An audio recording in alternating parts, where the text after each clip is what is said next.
Good.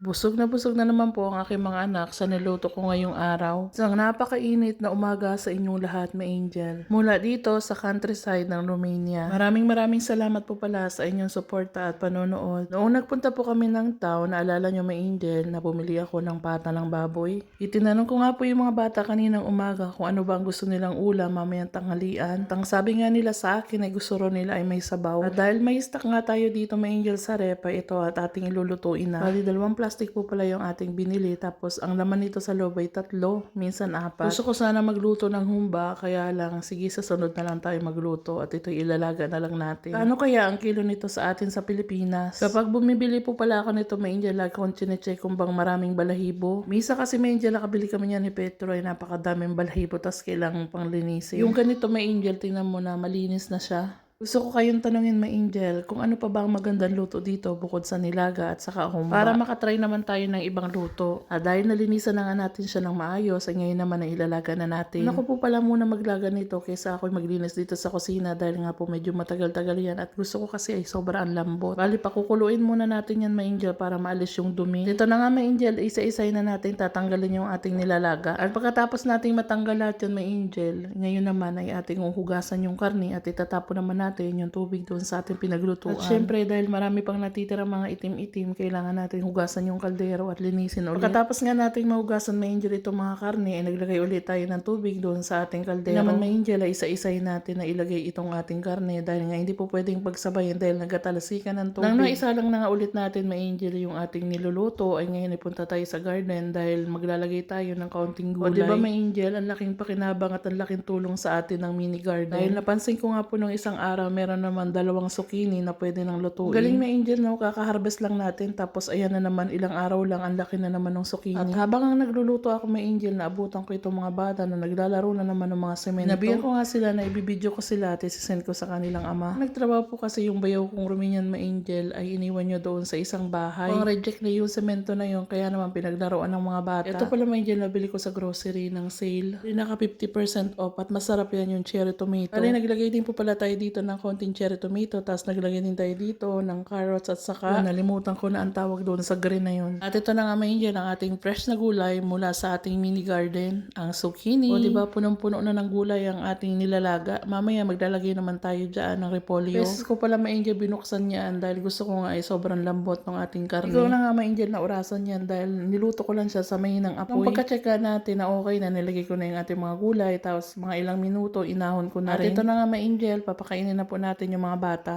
Maraming salamat sa Panginoon dahil busog na naman po ang aking mga anak. And that's all for today, my angel. Don't forget to follow our page, comment, like, and share our video. Maraming salamat. Mahal namin kayong lahat, my angel. See you again.